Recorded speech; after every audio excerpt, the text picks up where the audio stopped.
Well, every morning you get in, you try to turn on your car because you rely on it. So what do you do if you do put the key in the ignition and it just doesn't do anything? No need to panic. Brian Bowersock of West Escondido Auto is here to help diagnose the problem and get you on your way again. Good morning. Good morning. How are you doing this morning? I'm doing well. How about you? Great. That's not a good feeling when you sit in your car, not expectedly, boom, nothing happens. No, and you know, we're actually talking about this morning. This is a call that we get a lot. Really? This is a normal kind of tow-in thing. Obviously, you can't drive your car if it doesn't start. Yeah. And there's a couple different things to look for that make a determination on what direction, obviously, we're going to go with it. So there's three kind of categories. One is the ignition just won't turn. Put the key in, it doesn't turn. Therefore, obviously, the car won't start. Yeah. And there's a couple things that can cause that. You could have a broken ignition.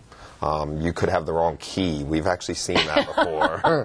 That sounds like something I might do.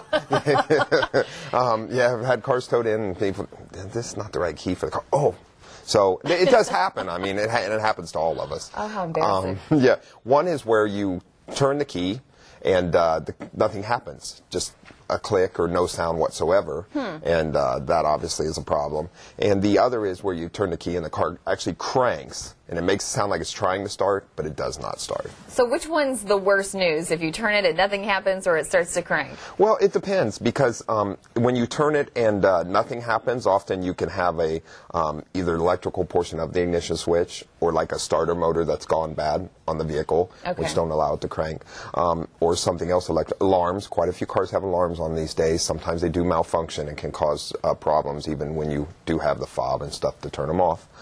And then you have the one that cranks and doesn't start. That can be multiple things. That's one where you can get into multiple things. We could have a fuel problem with like fuel injectors, an ignition problem as far as spark plugs, distributor cavity rotor wires, several things, or anything else in an electronically controlled system. Cars these days have less no-start problems than they used to because everything that's electronic and direct fuel injected and all that.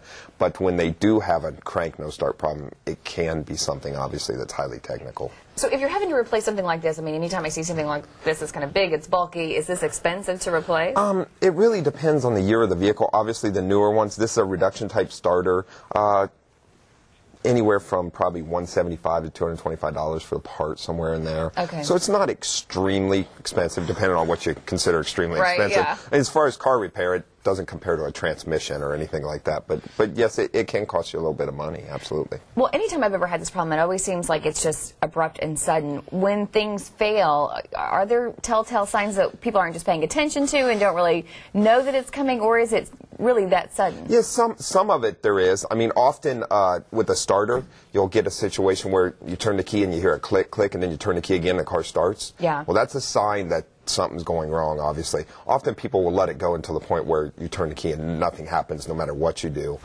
So sometimes you can avoid those type of scenarios, getting stuck somewhere. When you start to have a problem like that, it's a good time to get in a repair facility like ours and you know, explain to them, hey, every now and then when I turn the key, there's just a click sound and I have to turn, you know, or whatever the scenario may be. That kind of information really helps a lot, and we can pretty quickly narrow it down, save you the trouble of getting stuck somewhere you don't want to be. So is there, I know every case is different, but is there any way, if you are getting that clicking sound, how long do you have? Do you have a few more tries at it normally, or is it just very unpredictable? Sometimes it can go for months, sometimes the next day. So it's very hard to determine when and where and how it's going to fail. It is an electronic component. What happens is contacts inside of it start to go bad, and when they decide to give up what we call the ghost, then they're done. Okay, and then just the cost of a tow alone. So go ahead, just you can avoid all that just by taking it in and getting it. Correct, and like we said before, make notes on what's happened. You know, when I turn the key, so often it clicks, or every now and then I turn the key, it just cranks, it doesn't want to start.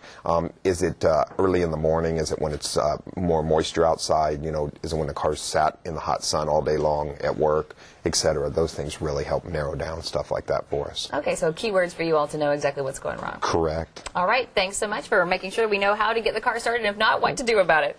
Always good to have you here, Brian. If you have a car question for Brian, just drop him an email at our website on fox6.com and click on Hot Topics.